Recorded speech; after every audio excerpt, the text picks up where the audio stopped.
We live in this We motherfucker? live. We are live. Let's make sure we live. Yes, it says we're live. Apologetic World is streaming beats. Apologetic World is streaming beats. Ooh. The poopy stinky. Yeah, right. Is this delay on this shit? Alright. The poopy stinky. Tight beat. What up, everybody? How What y'all they doing, do in this We- motherfucker, dog? Doing well. Clearly, you know what I'm saying? We the cast looks a little bit different today. You know what I mean? We got your boy sitting in this chair, Kid Maestro. That's me. In the back we got Elo. Y'all know him. Mr. And then Squeeze. we got Oh, Shera. Shera. Hey. Unapologetic sound engineer in training. About to be the next motherfucking 40. The next mix by Lee. The next mix by Shera. Shera. Let's get it. Let's go, everyone. Let's go, baby. How y'all doing? But before we go into anything, Yes. I just want y'all to see this.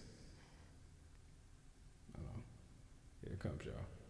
Bro, look how crispy this is. It is very crispy. This shit's so Very- cool. very It's crispy. elegant. I think that's the word, right? Yeah, you know what I'm saying? And it's, you know what I'm saying? I gotta fix my chain too. Like, I couldn't see that on the other camera. You know what I mean? Like, DP Mason, what's good, bro? What's good, G? Just flexing on this very nice camera. And, but yeah, man, we got Elo, we got Shera in the back, and myself. I make mad beats, y'all. He is away celebrating 11 years of marriage, man. Clap it up, yeah, just motherfucker. clap it up. Clap it up, this motherfucker. Real shit.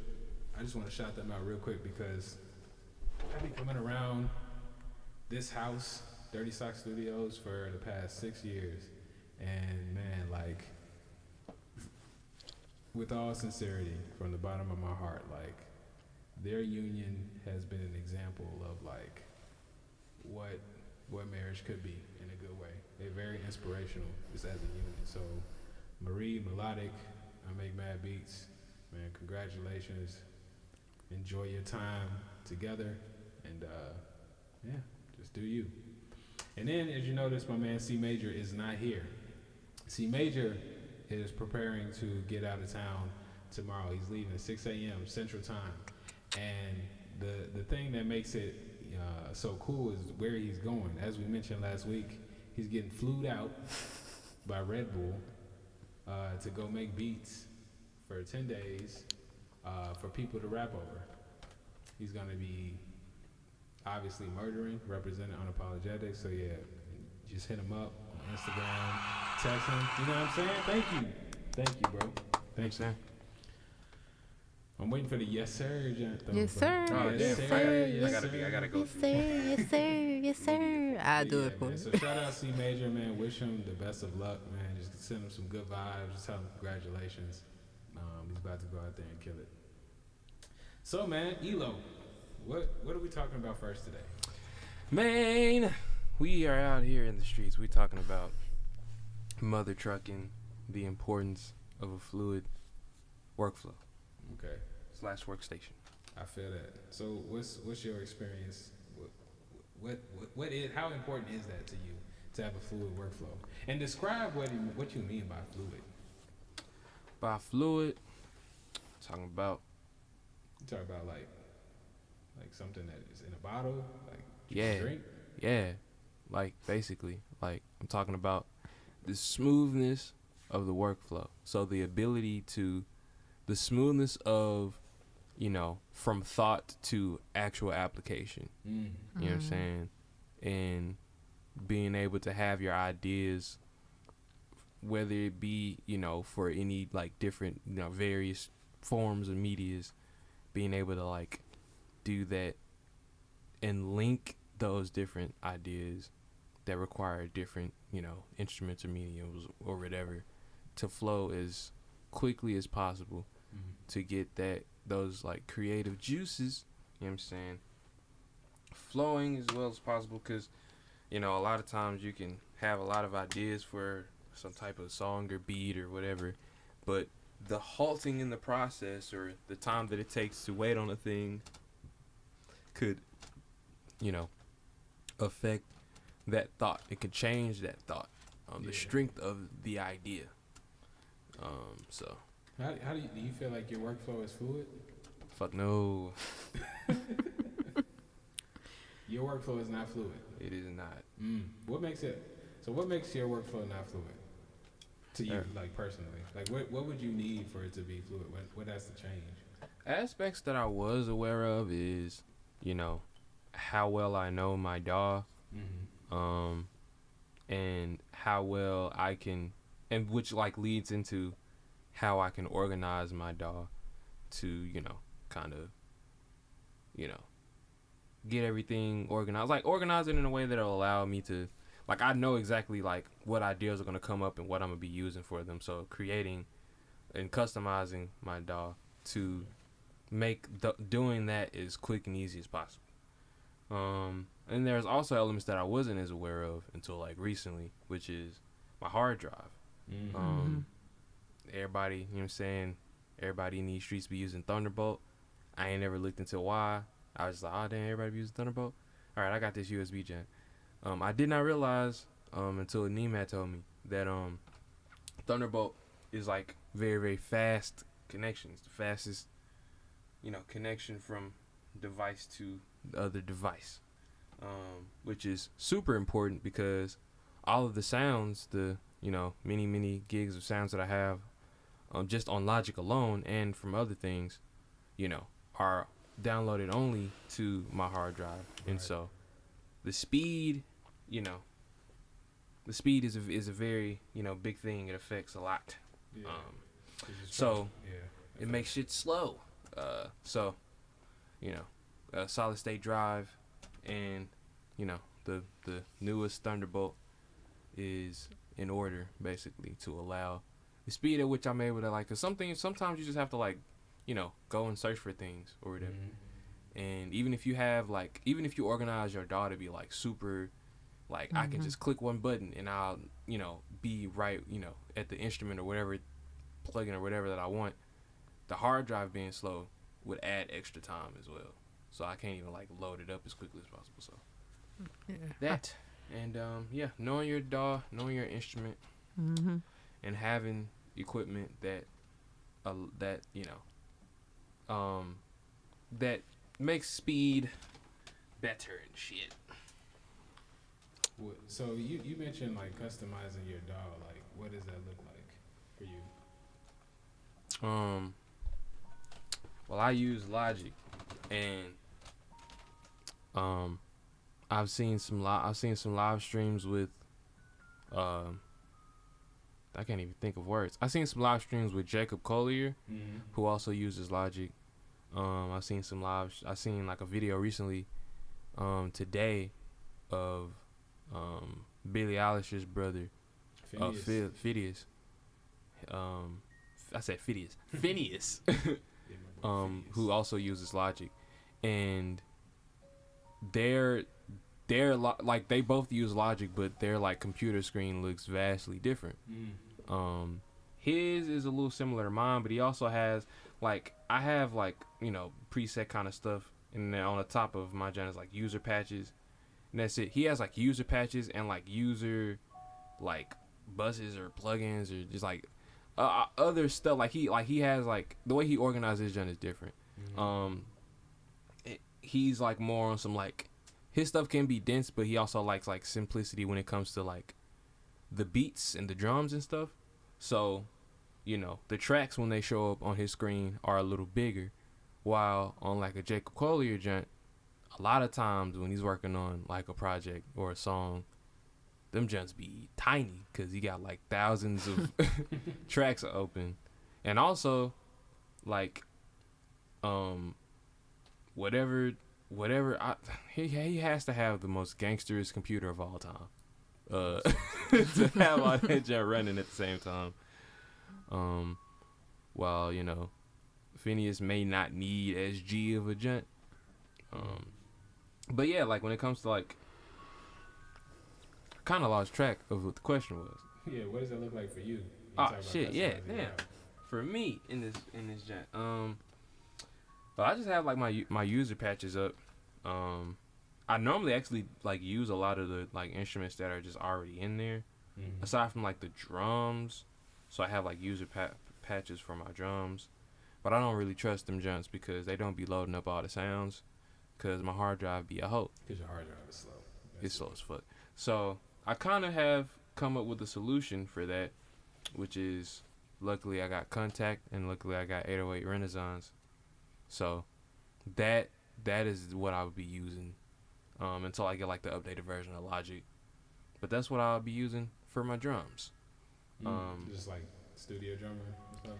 Yeah, and like so it's what's dope about it is I mean it's still like when I have to like duplicate a track or whatever, it still takes a long time, especially like load up Contact.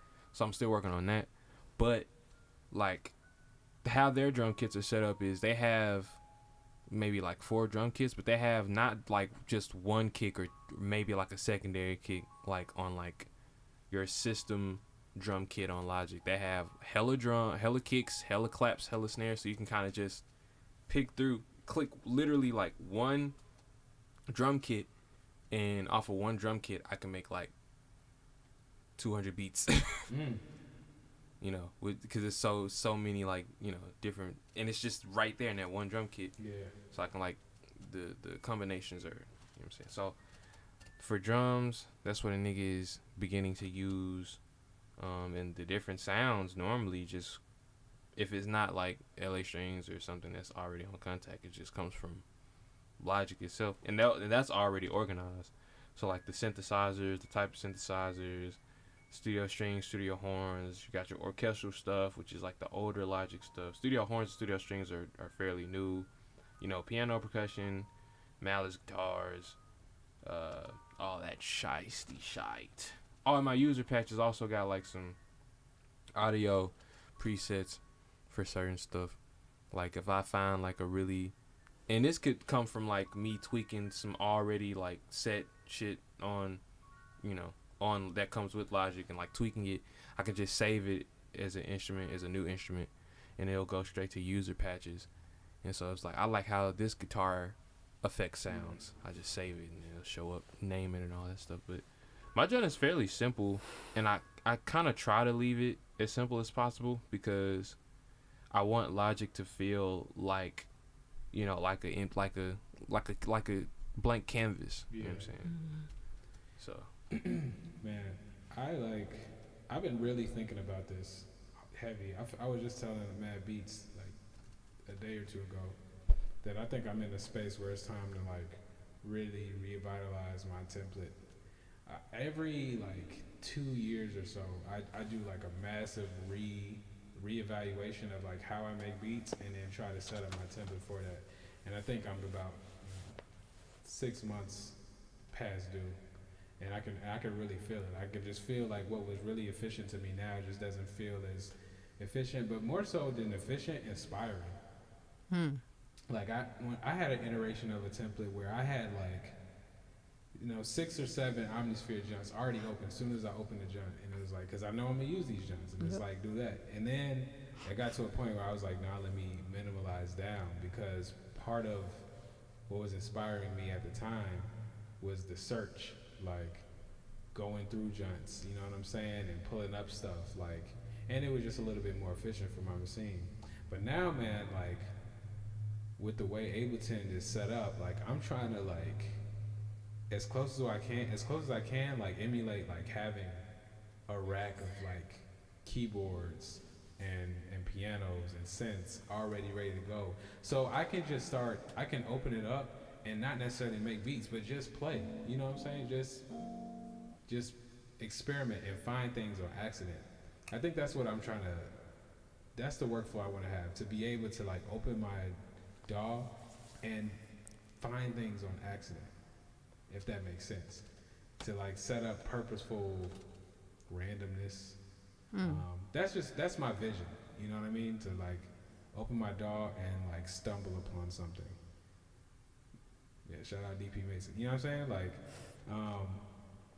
yeah, I don't know exactly what that looks like yet, but I think it has a lot to do with like being able to have like racks or just like things where I can just click down buttons on one track and go through different like sounds. So I can go through a Rhodes, a Whirly, a piano, all on one track. Ableton 11 is cool that you could do that because they have the snapshots. I don't know if you use Ableton DP. Let me know if you do. But they got the snapshots in Ableton 11, so you can set up like custom rack and instrument rack presets, which makes it easy for you to do things like device chain like selection, really easy. Oh damn. Gotta get back into that, bro. Shit is magical. Nah, I'm just playing. You don't have to do that if you don't want to, because I know you crazy with the camera. That's your new, that's your Ableton right now, isn't it? Or Photoshop or something. What do you use? What do you use to do your art, bro? And what is your template like? But yeah, man, that's where I'm at. So I agree on fluidity of workflow. But right now, my workflow was efficient, but now it's not really what I'm trying to do. But what are you doing, bro? I was just hearing, figuring out what all the buttons do. I was trying not to be disruptive, but I apparently failed. This man not talking to me, bro. Blender. That's our whole world, bro. Like, I would love to learn how to, like, create models and do some crazy shit, bro. I have so many ideas, but, like, I just need the, like, time to, like, dive in and figure out which section of Blender that I want to learn how to do to get my ideas out. I feel anytime it comes to anything like visually artistic, I be feeling so like impaired and behind. But yeah, man, Blender is dope. I was trying to like figure out some crazy like green screen stuff to do, so I can do like virtual sets like with the green screen. I was really into that during the pandemic, but I never really was able to like fully manifest my ideas. But yeah, Shera, what do you think? What about like from the engineer perspective, like in terms of workflow? And I know you two have been working with each other, so like speak to like it's like how that it's definitely different. I coming from like the engineers, I definitely agree. Like having fluidity is great, and like and of course like knowing where everything is, but on like efficiency, like that is like to me the most important thing. Going back to like what Elo was saying, like you don't ever want for the producer or the artist to have an idea, and you need to be able to create that idea and record and capture that idea in that emotion, like each and every time, and be able to like you said, manifest and be able to like really realize that. So with that being said, it's everything. You need to have you need to know your DAW, which is definitely like I'm diving deeper into like Pro Tools, but then also like know what your artist or who you're working with likes, and that does take some time, like spending time with them. What do they have, and what is their workflow? So sometimes it takes having like multiple templates, and especially working with this guy. He like one day he might be on some R&B joint, and the next day he might be on something else. And so you have to be very versatile and knowing like, okay, are we going to be in 3/4 this day, or are we going to be in 6/8, or are we going to be, so knowing how to find those tools and find those things and get down to it, down to the nitty gritty, but also to like have something set up. Right now, like I'm working on like kind of like cross platforming, like Reason. We have a lot of sounds in Reason, and Reason has a plug-in version, like a VST of, I think it came like Reason 9 or Reason 10, how they're doing it now. So you essentially get the rack. Like when you're talking about having that rack of creativity, I can upload that for Elo, and he can explore different sounds. So it goes back to that organization. So for me, it's definitely like what is my organization throughout everything?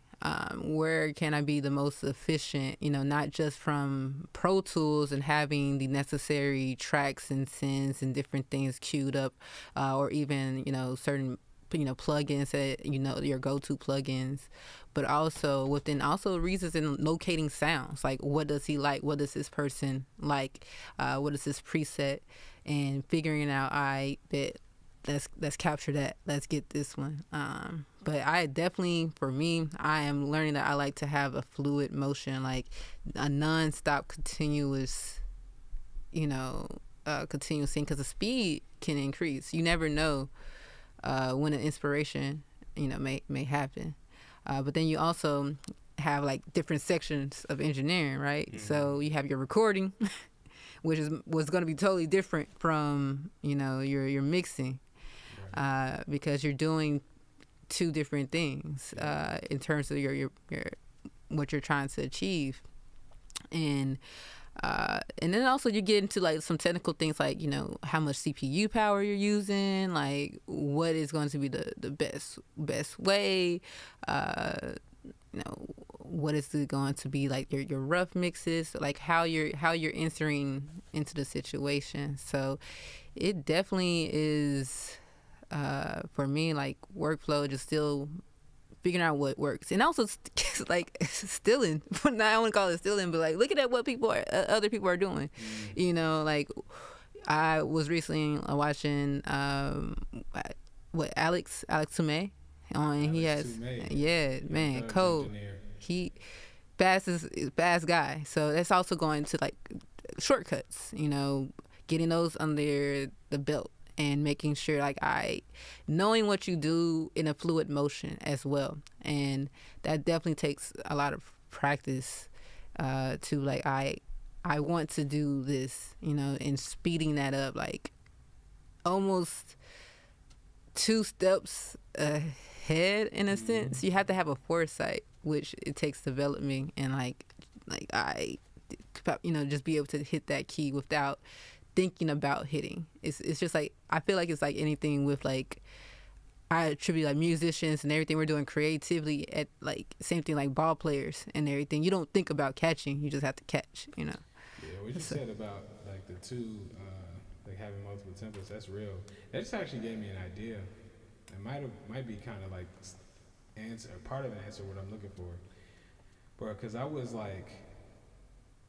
watching a lot of Stolen Drums' content. Like I signed up for his Sidechain Society. Yep. Yeah. So man, I make mad beats in this joint. Y'all there, like I said, man, wish that man a happy anniversary. Yeah. Applause, my nigga. But yeah, I signed up for the Sidechain Society joint, and I saved every video. Like I went through back all 50 weeks or whatever and saved them all in like a YouTube playlist, or downloaded like the ones that were on Vimeo. And just going through them, like what I just was noticing, like he definitely has like a different setup for different things. And it just gave me the idea, like, I should have like multiple templates for different kinds of beats or vibes. You know what I'm saying? Like my beat making template, like I should have multiple versions of that like, I don't know, stretch my creativity, or just allow me to be comfortable and like have my tools ready, but also not get locked into the same thing, to like break that comfortability. Like, okay, I'm making a beat with these types of sounds, or if I'm making some like sample soul type shit, like I have a different master bus situation, like the samples are here and chopped up, like, and I'm not using some crazy omnisphere patches, or I'm only using these something to that effect. Only these kinds of drums, you know what I'm saying, already loaded up. And then for the trap stuff, I got the, just to have different like tempos, templates. I don't know, I've never had multiple templates to make beats. I just kind of like just did my thing in the main template. But I don't know, that's something I think I want to explore more and that also like help not make my template have to be so gangster to be able to do every single idea. I can specify like, oh yeah, I'm going for this kind of thing. Well, I kind of want to sing, I want to make melodies with my voice. Let me have my vocal tracks already set up. I'm not trying to do that for this, you know what I'm saying? I got this template. And just to be able to pull like with Ableton, you can pull in tracks from other sets. So if I need something, I can just pull in that from my template and be like, all right, yeah, bet, got that set up. So I'm glad you said that. Yeah, most def. Yeah. I definitely feel like you have to. You never know who you're going to be working with, and you know the thing is, or like you said, your own creativity. You know that's the goal. That's definitely to leave it, have limitations, but at the same time let those limitations like be the parameters of like creativity in a sense. I don't know if that makes sense. Elo, like what like things as a producer, like what like resources or like people or channels or just websites, whatever, do you like regularly go to for information, like inspiration, like education? Like what resources are available to producers that you would recommend?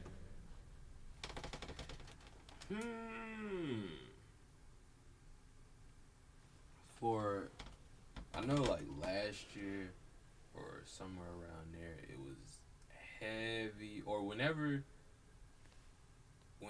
Jacob Collier like first started like streaming or explaining his stuff, I was like super like on that, like watching them just like in awe, because at first I was like, this nigga use Logic? That's what you what? Oh, okay, you know. And he just put me onto like a lot of different things I didn't even know was like that Logic could do.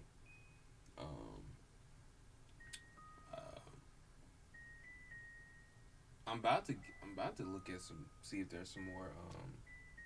If Phineas has some more stuff. I'm trying to think of somebody else who uses Logic that I was looking at, but I can't even really think off the top of my head. I look at a lot of Kenny Beats stuff, even though I know he uses like Ableton, but there's some crossover with Ableton to Logic that I can like apply some of the stuff that he's like talking about, you know, to Logic.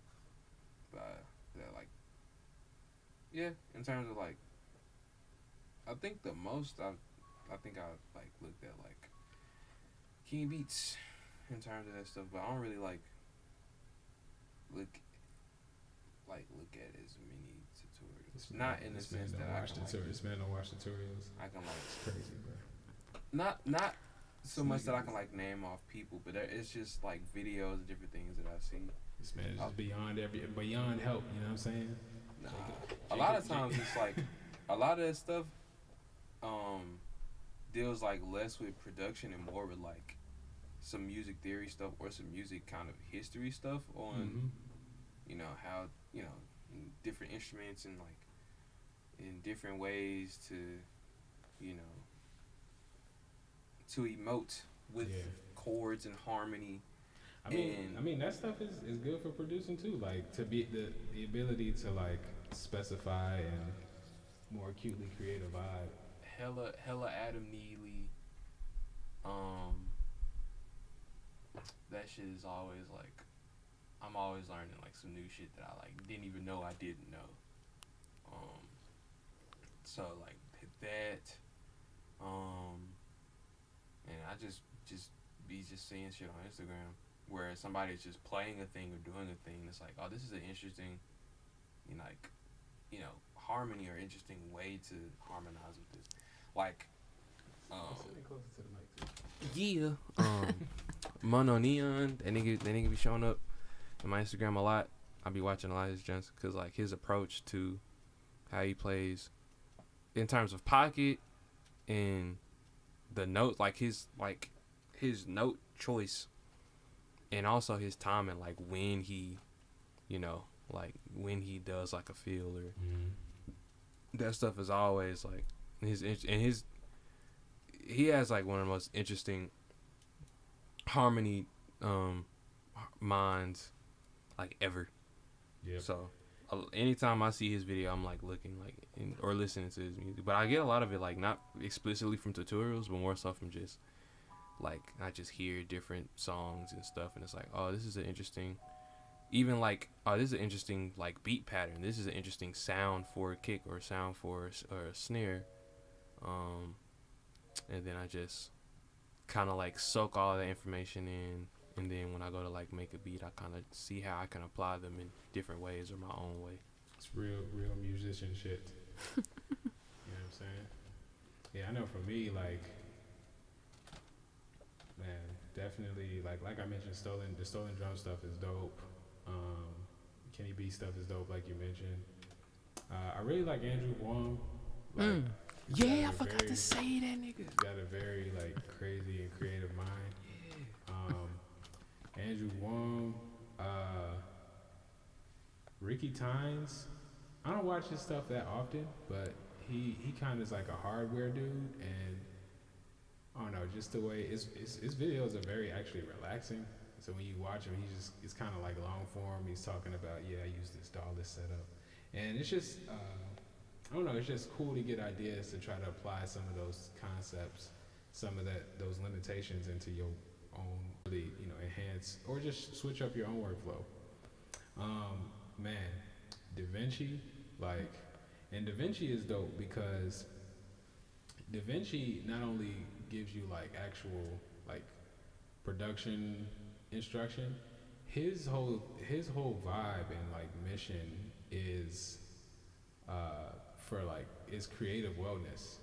And so like he really gets into like how to think and interact and center yourself and sustainable practice methods to really get into a state of flow, which is, I feel like, the most important. Like everything you were talking about when you and you share about fluidity and moving with a fluid motion and knowing your dog, is all to get in a state of flow, to me, to where, even if it's not like necessarily specifically idea to completion, but just once you're in it, you are focused and you can go and you have like a stream of consciousness, and you get into what they call in the zone, and the ability to do that like as often as you sit down to create or work, I think is important. And so like his content is largely centered around that, as well as just like cool other stuff and controllerism, and it's just really dope. So I really mess with his content. I know there's some other people I'll be watching though. Hold on. Of course you mentioned, I said Jacob Collier.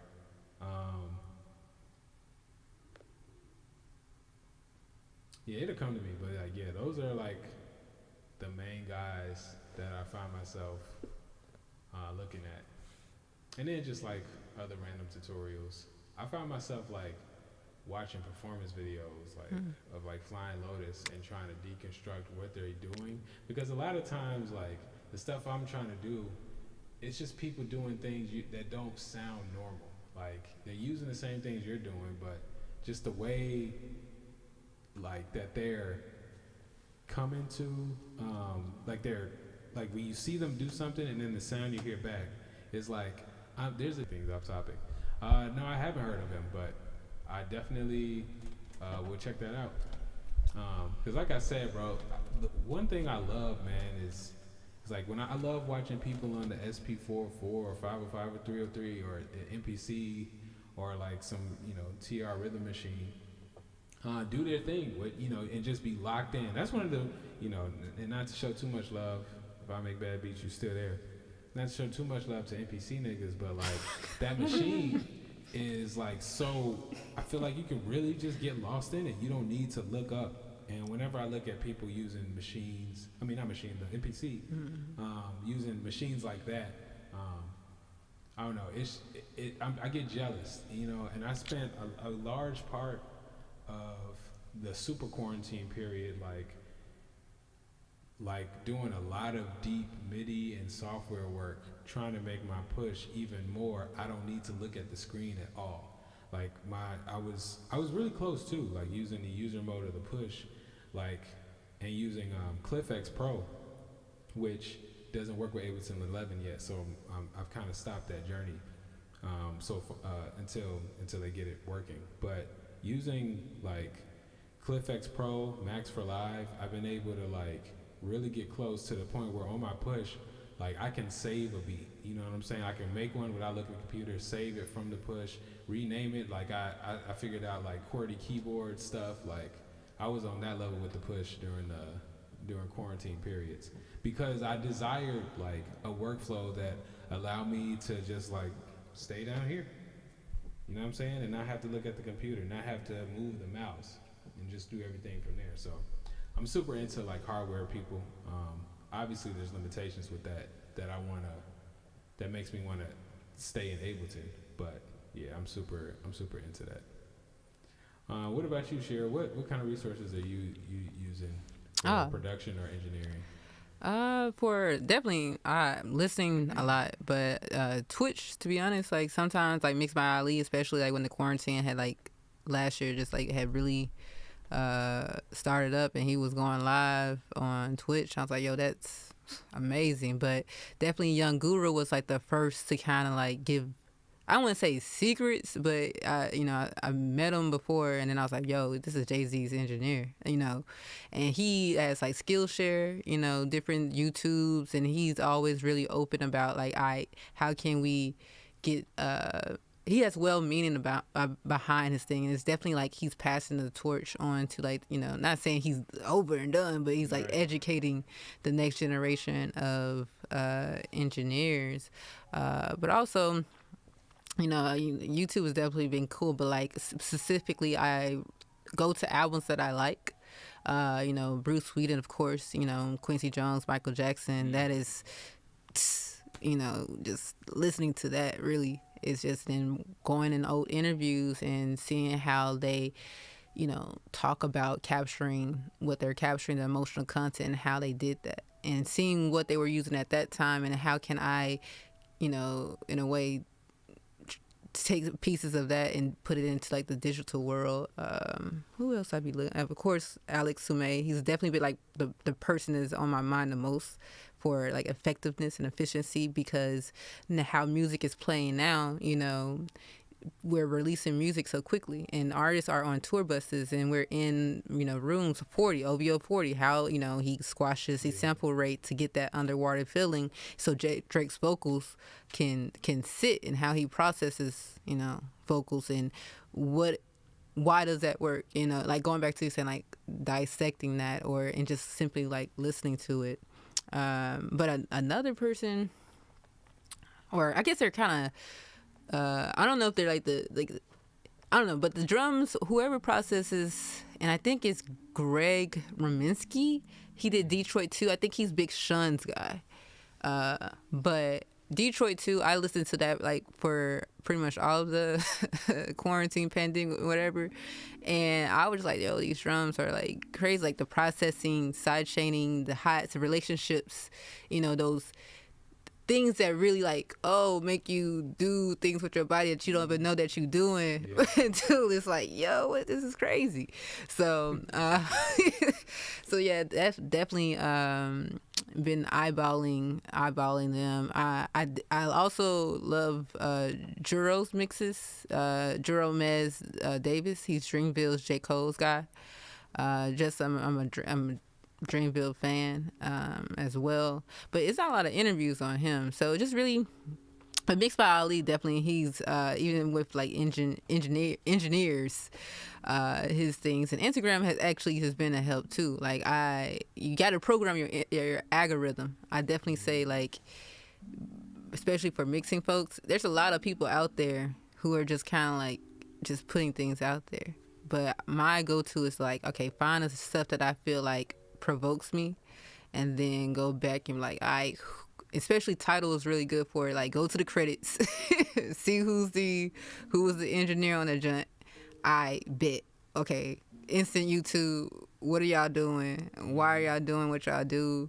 And seeing like the the different nuances that they do, and even like going to companies like Universal Audio, their YouTubes, and seeing their different online things and sources that they provide. I saw a really cool thing with Young Guru. It was a beat battle, a mix challenge, a mix battle, and that jump was tight. And just for to see like, oh, so this is how they have the same exact beat. How would this person go about looking at it? How would this person go about looking at that? And just taking in the nuggets with it. But yeah, that's definitely like when I'm approaching like, okay, what sonically, what are they doing? You know, there's a lot more resources I feel that you have, and I just look towards the people that I connect to music like the most. And sometimes you don't have an SSL like, you know, Jimmy Douglas would have. you know, Jimmy Douglas is Timbaland's engineer for those who don't know. Yeah. He did a lot of the Timbaland stuff. Yeah. Just Timbaland. Yeah. They just tight. But even like the, you know, mixed with the masters. Yeah, mixed with some masters stuff is dope. Like, I'm about to, I can't wait to peep the Neil H. Pogue joint. Bro, Neil H. Pogue, he did a lot of Outkast stuff. He did like pretty much all the Tyler the Creator stuff. Did the Doja Cat.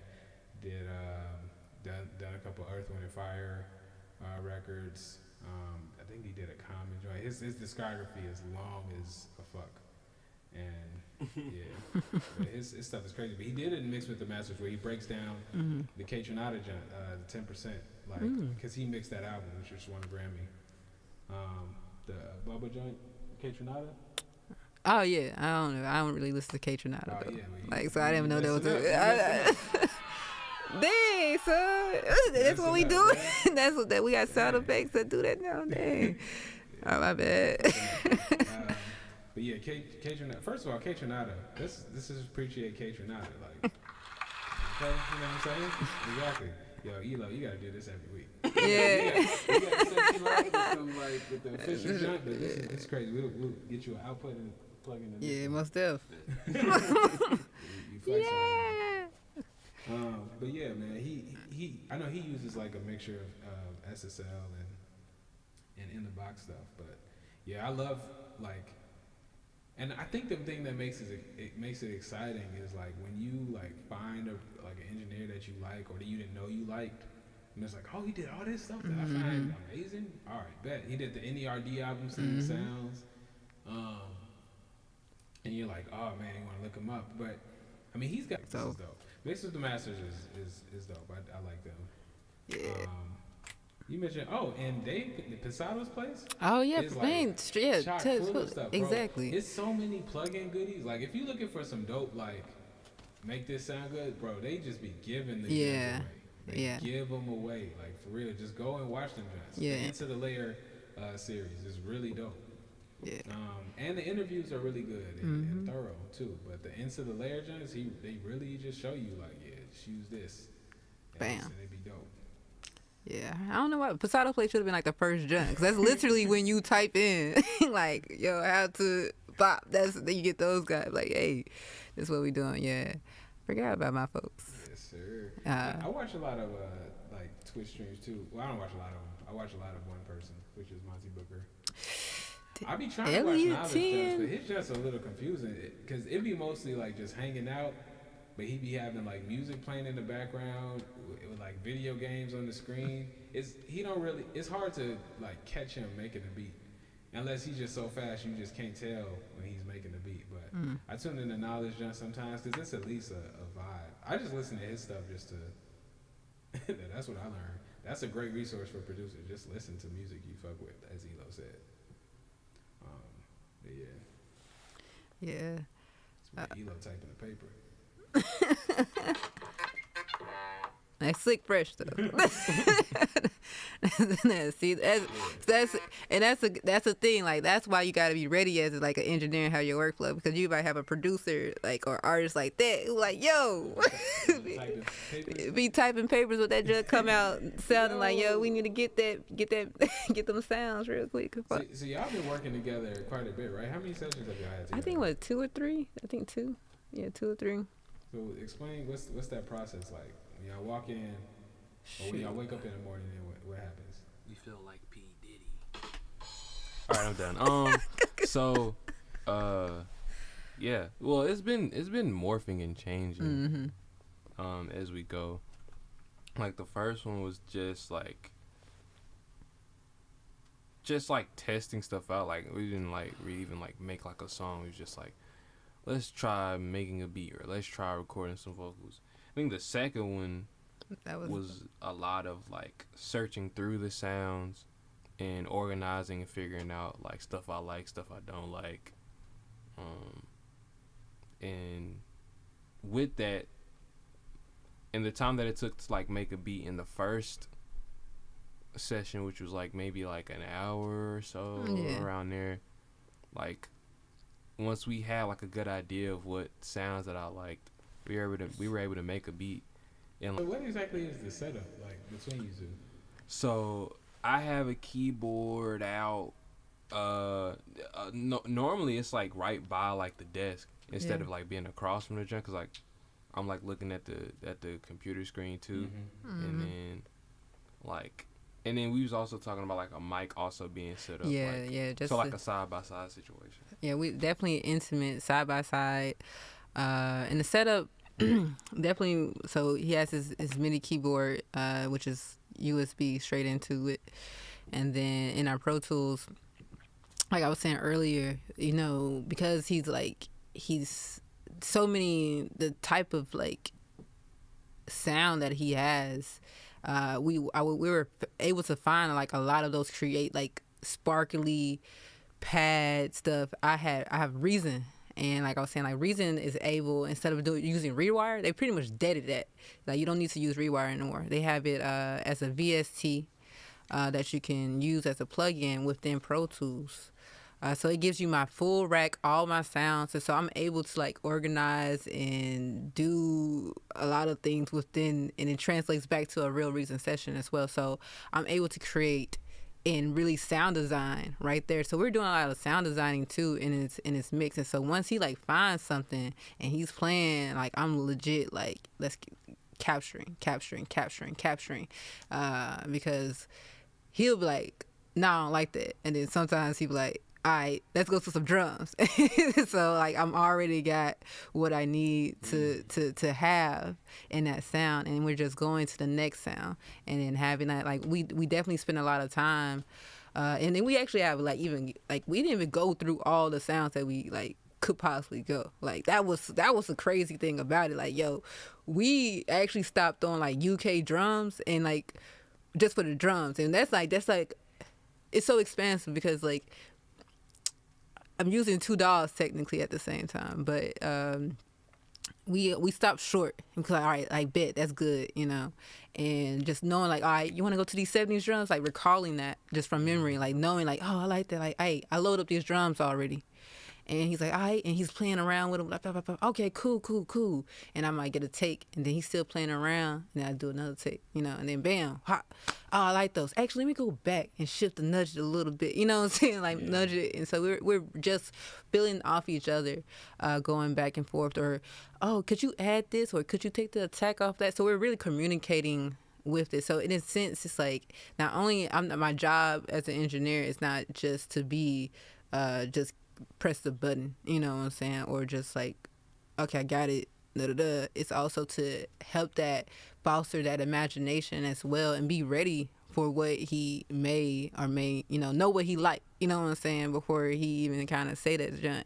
And how, like I was saying, going back to like I already know we using Reason, I already know we're gonna probably have a little bit of compression. I get that stuff set up prior to and even like when I was going back with CPU power, like I work off a laptop, and having all that plugins, will be very, intensive. And that's another thing that, being able to use now, that I'm like super aware of it now, MIDI to audio in the new plugins, Pro Tools, the .6. Yeah. So that's definitely, I'm glad somebody told me that. I was like, all right, bet, cool. Now I can like go ahead and solidify a track, still have the MIDI, and not having to use certain resources, and being able to like quickly adjust, or even starting to like put a little EQ, knowing that we're going to add drums. You know what I'm saying? Like I know we're going to add drums, so let me go ahead and, high pass, a little bit of that, so I can get some areas. So the drums, once he hits it, like, oh, there's the 808, all that. That's where it kind of, it like sits. Yeah. What's that process like for you as a producer, Elo? For me, there also is like a section where sometimes we may like produce from, straight into Pro Tools, using Reason, and then which hasn't necessarily happened yet, but we were also talking about like the possibility of like us sitting down and kind of like working on different like I'll sit and just like make something like on Logic and then be like, okay, I'm about to send you these stems or like something like that. Yeah. But normally it's just but that's the more like comfort zone-y or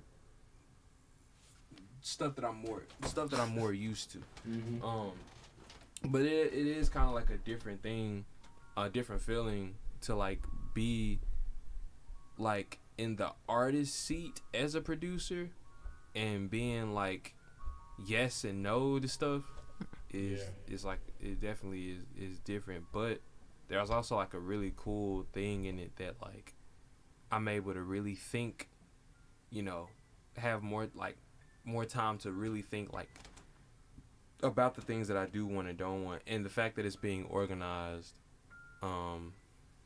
in this like process makes me like have more of an idea of like a sense of self in terms of like my sound and really digging into what I like, because a lot of times when I'm like making beats by myself it's like very like instinctual and I'm just kind of like going off of whatever I'm feeling, or sometimes just whatever is there.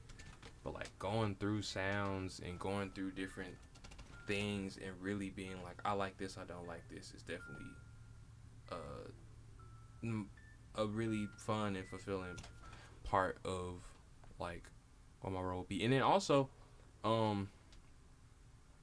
like it creates an incentive to like do and play stuff right in as early a take as possible, since I'm not recording myself. Right. So strengthening my timing and stuff like that. And also how I organize my thoughts. So having it be kind of more linear, because it's like, okay, I want to do this. Okay, but I also want to do this. Okay, so let's see, like organize in my head, like what would I want to do first? What would come before this? What would be the best option to do? And kind of have like a what you call them motherfucking things? Fucking, I forget the name. But like when you about to write a book, and we brainstorm and you have a fucking it's not an outline. Like I don't know what the fuck.